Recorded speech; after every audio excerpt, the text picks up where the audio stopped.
Meet the latest victims of Europe's economic crunch. These lions from the Artists Zoo in Amsterdam are being sent to France as the animal park tries desperately to cut costs. The situation is really tough now because we have expenses but no income. This means that after many savings that we introduced right at the beginning of the crisis, we now have to stop all investments. The zoo has struggled as lockdowns in the Dutch capital have kept visitors out.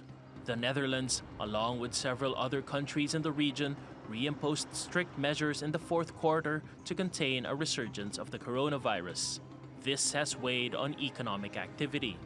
GDP during the period shrank 0.7% from the previous 3 months. Year on year, output in the 19 nations sharing the euro fell more than 5%. And for the full year, the Eurozone contracted 6.8%, its worst performance on record. Officials are hopeful the recent easing of restrictions will help the bloc regain its footing. But a full recovery will only be possible once they're able to control the pandemic. We will continue in the coming weeks and months to speed things up, to go faster on this matter for our populations.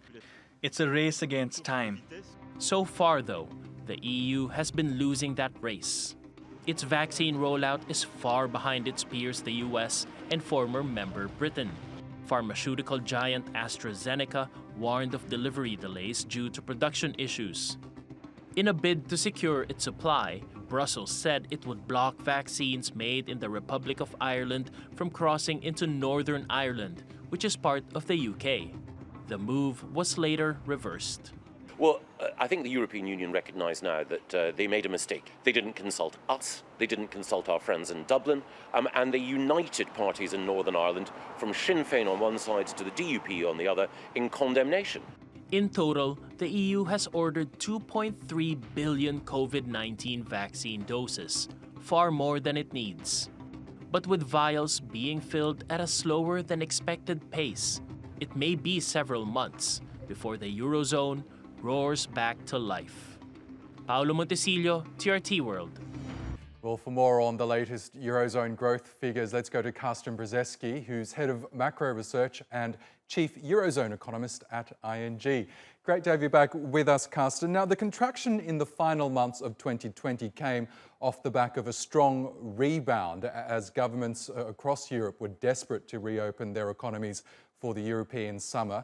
Was another contraction then inevitable so long as the coronavirus was still a problem? It was inevitable, to be really honest. I think we had strong lockdown measures, but the difference between the second quarter, which we had a sharp contraction, and the fourth quarter was that the lockdown measures now were mainly aimed at services, at the retail sector, at hotels, and the manufacturing industry remained open.